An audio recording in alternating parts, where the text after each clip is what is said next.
Hello everyone and welcome to the latest edition of Book Time with Elvis with me, Mark.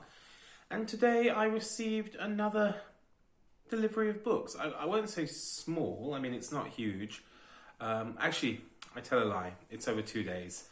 I received some yesterday or the day before yesterday and then some more today. But I thought I'd wait for the others to come before I did this video. So if you're interested, we'll go through them, see what I've got. Most of them were on sale, so I got them for a fairly good price. And yeah, let's have a look. So the first one I've got is this one here called A Concise Chinese English Dictionary for Lovers. Probably you know it. If not, it isn't a dictionary at all. I believe it's a story based on a Chinese girl who goes to England to learn English and then falls in love there. You might notice from the cover that I couldn't help myself after getting the Bruce Chatwin book in Patagonia as part of this Vintage Voyages series. I said I would find it difficult not to get some others, and I did. So I bit the bullet and got this one. Looks pretty good, and yeah, I certainly look forward to getting around to that. In the same series, number one in this series, I've tracked down or got a book that I've wanted to read for some time, and this is The Ascent of Rum Doodle, which is a parody, if you like, of mountaineering books. So it's about a group who wish to scale the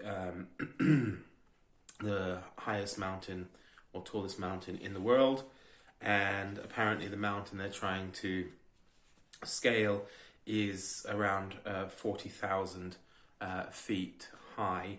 The introduction is done by Bill Bryson, so I'm sure that will be very good as well, and I look forward to that one very much.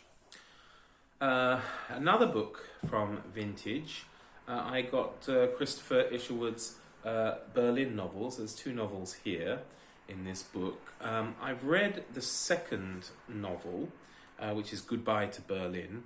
I borrowed it from my sister and I read it, and then I didn't realise there was a novel that preceded it, which I think is Mr. Norris Changes Trains. And, you know, it was the same price to get my own copy of Goodbye to Berlin combined with this one. It was the same price than if I bought the other one separately. So I thought, well, why not go through it? I really enjoyed Goodbye to Berlin, and I was going to maybe make a video on that in the future, but I thought I'd wait until I'd read the first one as well. Sticking, I suppose, now with the German theme, I got a book I've already read, but I read it on electronic version. I really liked it. I've spoken to at least one person who really doesn't like the author, but I enjoyed it, and I thought it was an excellent book and a very good film as well, and that's The Reader by Bernhard Schlink.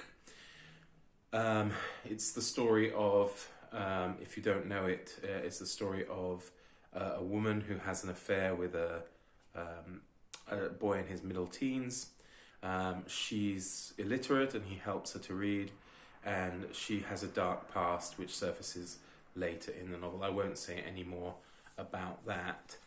Because I enjoyed it, and because I quite liked his writing, well, the translation anyway, I did go for another book of his, called Olga, and it's a new book, and it seems pretty interesting. I can read you a little bit from the flap of this one. Olga is an orphan raised by her grandmother in a Prussian village around the turn of the 20th century.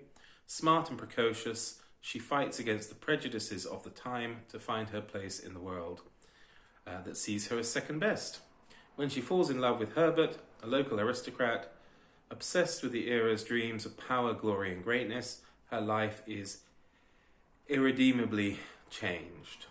Theirs is a love against all odds, entwined with the twisting paths of German history, leading us from the late 19th to the early 21st century, from Germany to Africa and the Arctic, from the Baltic Sea to the German Southwest. This is the story of that love and Olga's devotion to a restless man, told in thought, letters, and in a fateful moment of great rebellion. I think that sounds pretty good, doesn't it? So that's Olga, also by Bernhard Schlink. Next book I got is another one I've been wanting to get hold of, and it's The Lost Pianos of Siberia by Sophie Roberts. And I'll give you a bit of the back for this one. Dotted throughout this remote land are pianos created during the boom years of the 19th century. They tell the story of how, ever since entering Russian culture under the influence of Catherine the Great, piano music has run through the country like blood. How these pianos travelled into the snowbound wilderness in the first place is remarkable. That they might be capable of making music in such a hostile landscape, hold it up again, such a hostile landscape feels like a miracle. The Lost Pianos of Siberia is a piano hunt, a quixotic journey through 2 centuries of Russian history and 8 time zones stretching across an 11th of the world's land surface. It reveals not only music, but profound humanity. In the last place on earth you might expect to find it. So The Lost Pianos of Siberia. I think that would be really intriguing. Thoroughly look forward to that one. And then the last one is a bit bigger, but I got it for a very good price. So yeah, I hope it's going to be good. I think it's being republished at the end of this month. That's probably why I did get it for a good price, but I can't imagine there'll be too many changes, and if they are, we'll see. It's called The Madman's Library, and it's as you can see, it's a hardback, and it's kind of I don't think reference work is the right word, but it's filled with different and lovely illustrations and things like that. You can see there. And to give you some idea what it's about, I will read from the inside flap. So, this is a madman's library of eccentric and extraordinary volumes, many of which are now completely forgotten. From the Quran, written in the blood of Saddam Hussein, through the gorgeously decorated 15th century lawsuit filed by the devil against Jesus, to the lost art of binding books with human skin. These obscure volumes are gathered from around the world to form the most curious library ever assembled.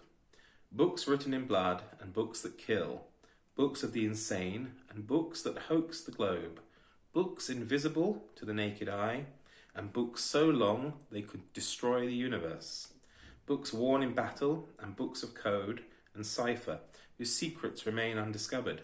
Spell books, alchemist scrolls, wearable books, edible books, books to summon demons, books written by ghosts, and a few others that are even weirder, featuring hundreds of remarkable images and an endless amount of entertaining facts and stories to discover.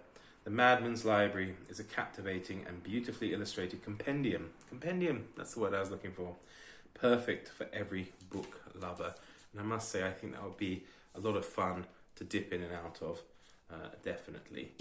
Super. So, I hope you enjoyed that as much as I did.